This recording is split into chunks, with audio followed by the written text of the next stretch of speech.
Yeah. So I told a lot of people when I was in the Army, I think out of the 8.5 years, I had 3 kids when I was in. I think I was only home for about 6 total birthdays in 8 years. I had 3 kids.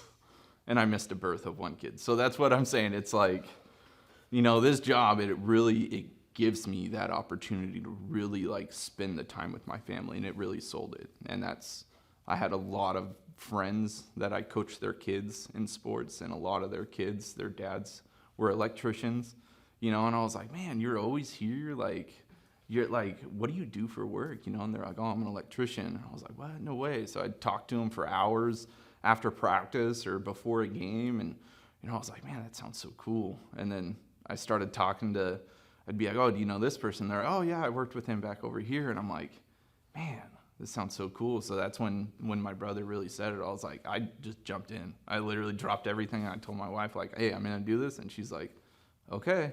And, I'm so glad, I'm just glad I never second guessed myself. I just went all in because I have no regrets whatsoever. Because just everything it's given me, free time, the knowledge, craftsmanship, it's just great.